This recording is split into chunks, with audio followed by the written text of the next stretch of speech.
Voice over দিতে হবে ভাবলেই কেমন নার্ভাস হয়ে যায়।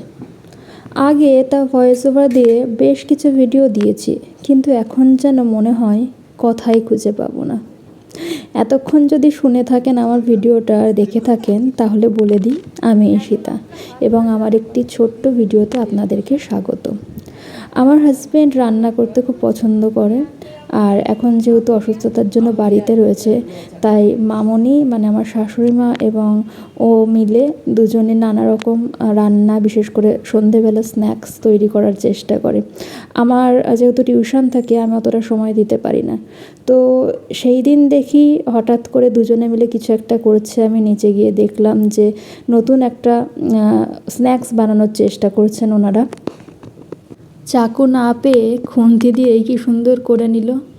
এবার ও এই রান্নাটা শিখেছে ফেসবুক থেকে। বেশিরভাগ সময় ও রিলস থেকেই রান্না দেখে এবং রান্নার ভিডিও দেখতে পছন্দ করে।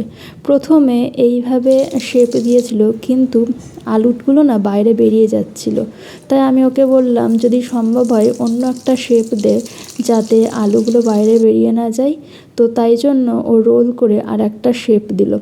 তারপর আমি এইগুলোও ভেজে নিলাম। সত্যি বলতে খেতে কিন্তু খারাপ হয়নি, বেশ ভালো লাগছিল। আর ওদের জন্য আমারও নতুন নতুন খাওয়া হয়, কারণ আমি নিজে একদমই রান্না করতে পছন্দ করি না।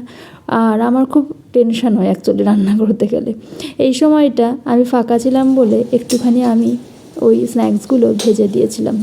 নয়তো মামনি ভেজে নেয়, বা যদি পারে শুভদীপও ভেজে নেয়। এই যে দেখছেন, এইটা পরের যে স্টাইলটাই মানে শেপটা দিয়েছিল সেই শেপটা।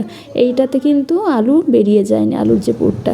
আর এইটা দেখুন কি অদ্ভুত, একদম শঙ্খের মতো দেখতে হয়েছে।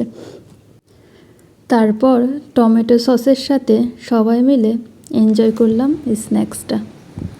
খুব ভালো হয়েছিল। আর আমার ভিডিও কেমন লাগলো জানাবেন কিন্তু।